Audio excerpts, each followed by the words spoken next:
So Jake, let's go back to the summer of 2020. Obviously a weird time for everyone around the world, but for you in kind of different ways. You were at the Nats alternate site, you're 23 years old, and you're making your way up prospect lists. You're starting to get noticed more and more by Nats talent evaluators, and you're in Fredericksburg pitching at the alternate site, and something happens to your elbow. Take us back to that time. Yep, I was thrown in Fredericksburg. Started to just feel a little bit of discomfort, in the middle of one of those backfield games, and came back the next day and, couldn't straighten my arm out and, kind of figured the worst. And of course, that's what it was. I had a torn UCL, and we did a PRP injection, trying to, do like a rehab of sorts for 6 months, see if you can come back. It was only a partial tear, and got like 2 weeks into the throwing program and just kind of waved the white flag. It wasn't going to work out, and I wasn't going to be in pitching shape come the following season, so decided to get surgery, and I was under the knife in October. What do you remember about the moments, maybe the kind of scarring moments, around that time when so much was uncertain to you, short-term and long-term?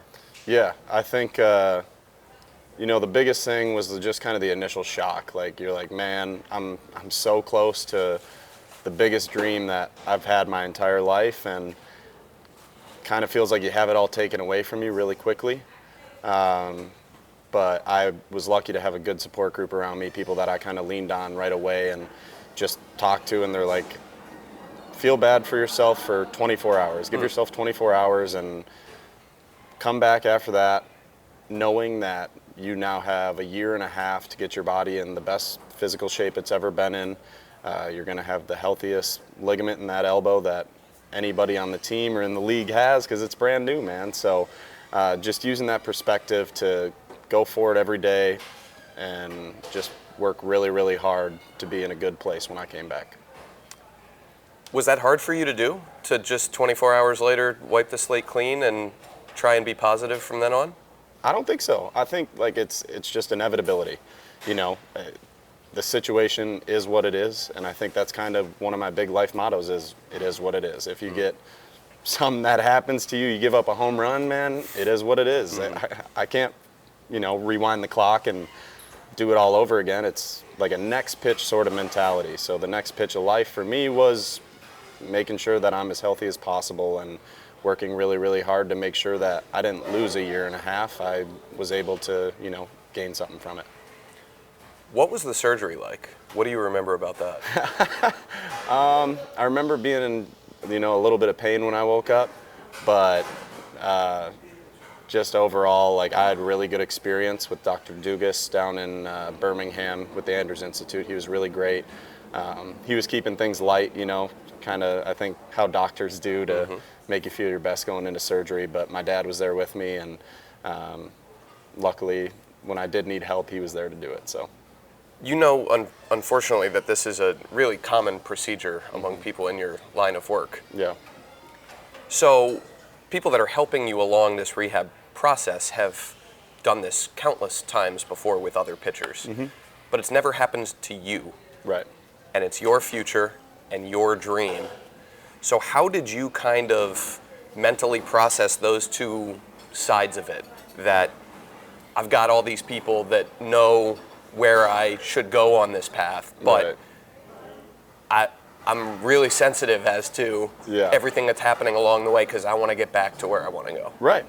I think you just kind of have to take what everybody's telling you, process it, and then take the bits and pieces of information that you really, really like. So the doctors and the different PTs that I had, the people with the Nationals, we wanted to work really hard to make sure that in a year and a half I was healthy, but also in a place where I was pitching better than I was before. You lose a year and a half from pitching, but you don't want to lose a step on the mound. Sure. So those people gave me all the confidence to go ahead and do what I had to do mentally to prepare myself to pitch in 15 months. I was lucky to have a training staff, Tony Rogowski, who's here, and John Katrides, who's also here with us now. Those two were really, really big in that process for me. Jeff Allred, another guy that's in our minor leagues. Like those guys, I was able to lean on them day after day, and they took care of a lot of the stuff that physically I needed to do to get my body back in shape, and then mentally just, like I said, man, approaching it with a can-do attitude and going out there every day, making the most of it, and getting my mind ready to pitch in 15 months. Another factor that fans might not consider in a lengthy rehab process like this is the geographic change that it forces you into. You have to be down, I'd imagine, in West Palm Beach throughout the early to middle stages of this as you're trying to get back onto a mound. And I've had guys tell me it can feel like Groundhog Day down there. What was that like for you as you're showing up to the facility every day? And sometimes, especially early on, you can only do the most menial things to check that box of that day's work. Right. It's the dog days of summer down there, that's for sure. I was going through it with Mason Denneberg, who's another Nationals prospect, and Aaron Barrett was actually there for the beginning of the rehab. So he was doing his own thing, but Aaron's a guy that I got to play with my first year in the pros and had developed a good relationship with him. So he was really good with the mindset part of like, dude, the days that you don't feel great are like the days where you really need to win, because if you just come, show up, go through the motions, like you've lost a day in this process. Whereas you can come, show up, not feel your best, but if you put forth the attitude that like, all right, I am going to get better today, you'll find a way to do it, whether big or small. And I think that just having him, having Mason around me, like it just kind of pushed me into what I felt like was like a leadership role in the Tommy John experience, and wanted to get the most out of every day from me and the guys around me. Do you remember the first time that you threw a baseball after Tommy John? Oh yeah, it's different. It's almost uncomfortable,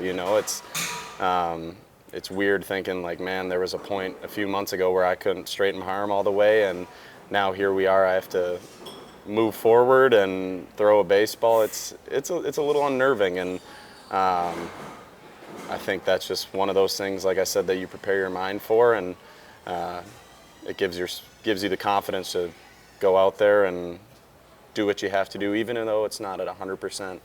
You make it feel like it is. Were there low moments? Were there lonely moments? Were there times that you really were not happy with where you were at in the process? I think that anybody that's probably gone through this process would tell you that you have, days where you just don't feel right. And I mean that in the sense of like something feels a little unsteady, or your arm just feels like it's not responding the way it did the last time you threw, or something like that. So I had a couple instances where I was like extra sore, and I was like, man, like there's no way that this is happening again, right? And you just remind yourself that, like, yeah, you had a major surgery, man. Like, you're not going to be 100% until you are 100%, Just taking that day by day and realizing that I have to do what I have to get through that day, come back the next day, and hopefully things feel a little bit better. But it's just a accountability thing, man. The days that you don't feel great, you really have to push your brain, push your body, and make sure you're doing all the right stuff to be successful. What were the emotions like for you when you took the mound for your first affiliated game after Tommy John surgery? It was wild. I was lucky enough my parents were able to come out for that, and just kind of share that moment with them. It was really, really cool. It was in a high A stadium, and I didn't care if I was in high A, rookie ball, up here, man. It was just a breath of fresh air, finally playing baseball again, and just soaked it in, looked around, and was like, I'm blessed to be where I'm at. And now where you are is wearing a big league uniform on a daily basis. You're towards the end of your rookie season as a major leaguer, having gone through this whole process. Is Tommy John and the rehab something that you think about often? Do you look back on what you conquered and where you're at now? Or is it something that you moved on from it and the days in front of you are the ones that you're focused on? Yeah, I'd say it's a mixture of both.